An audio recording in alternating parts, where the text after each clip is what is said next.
Hello. Let's see, today is October 11th, 2017.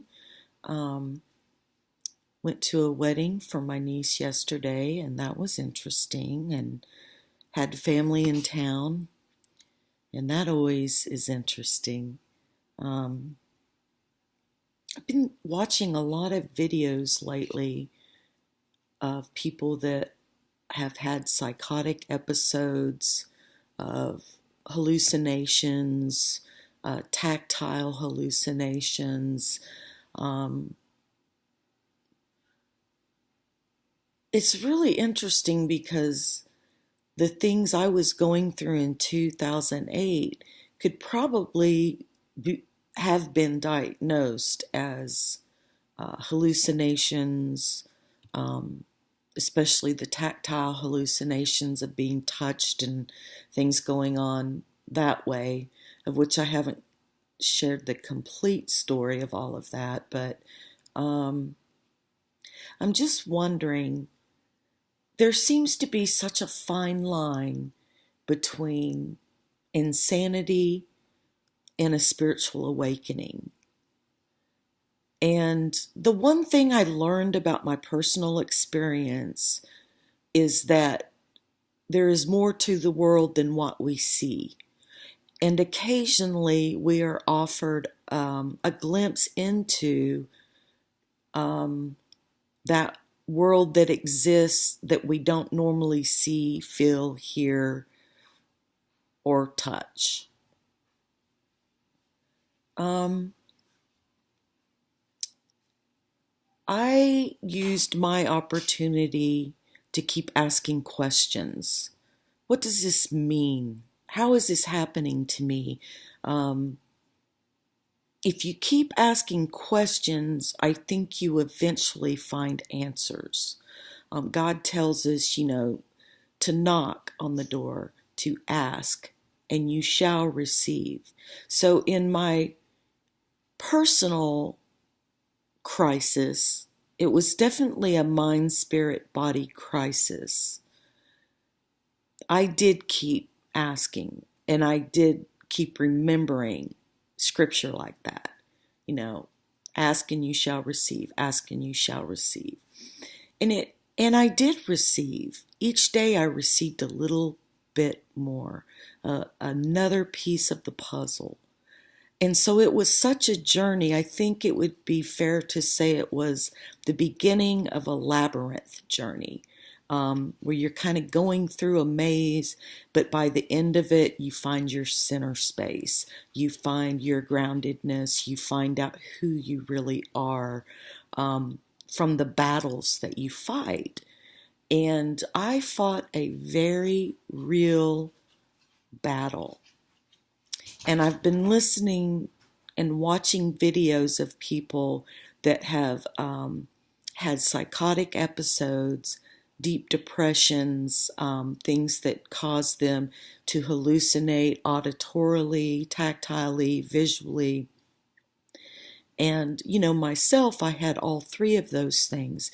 Now, as a Christian, I know that spiritual warfare is going on all around us every single day. Now, to say that might get you put in a mental hospital.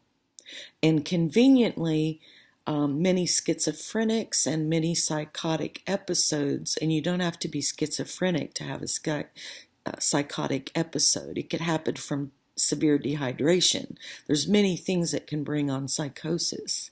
Um, um, I'm just pondering. I'm still trying to find that spiritual connection. And I think that so many people that are on so much psychiatric medicine, I think it's important for them, first of all, to get to a grounded place where they can look at their experiences in perspective. But there is something in me that does believe in the wounded healer.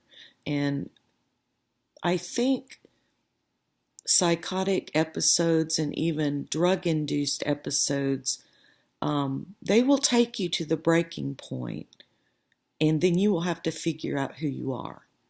Um, brain chemistries do get messed up. Genetics do play a big part. Environment does play a big part.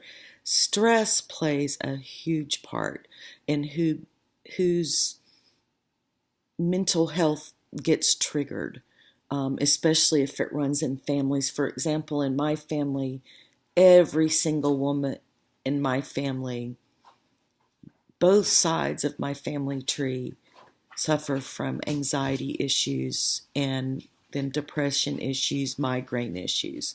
It's kind of like the family curse, as I like to think of it, one that I can overcome.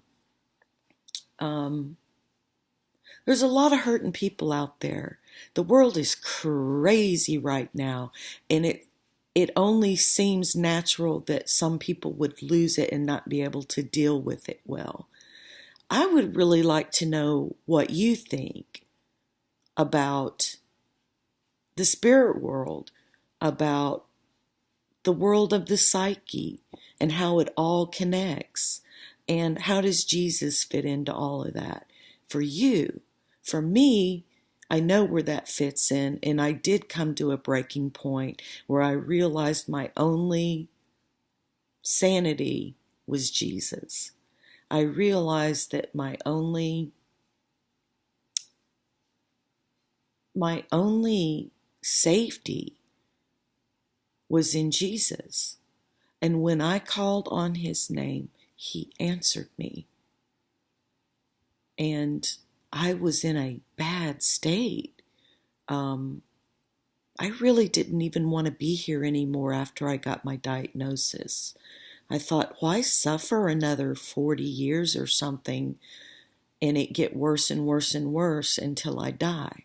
I mean, a serious critical diagnosis is hard to swallow, especially when you feel awful all the time and you just think, I don't want to keep feeling this way.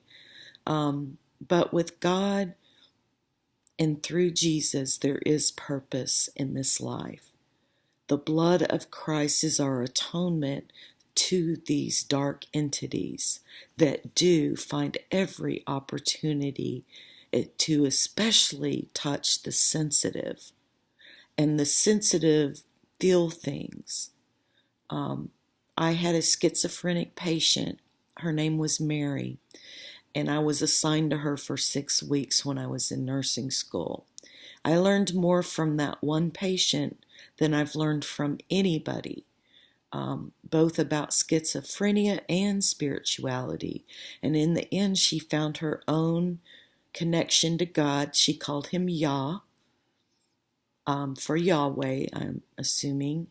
And she prayed every day, but she had to do it a certain way while she walked, and she didn't like to talk while she walked and prayed.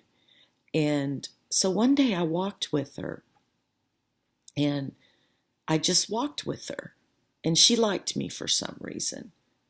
And this is a woman that, a child really, that was trapped at like age 15, 16. She ended up killing her father, who was molesting her and selling her to his friends from an early age. Her mother had died.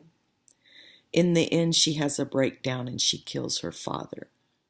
And then she becomes totally fixated on religious ideology and, she had guilt, of course, but at the same time, she was free from her oppressor and her abuser. So, anyway, we were walking, and I started praying in my head while she was praying.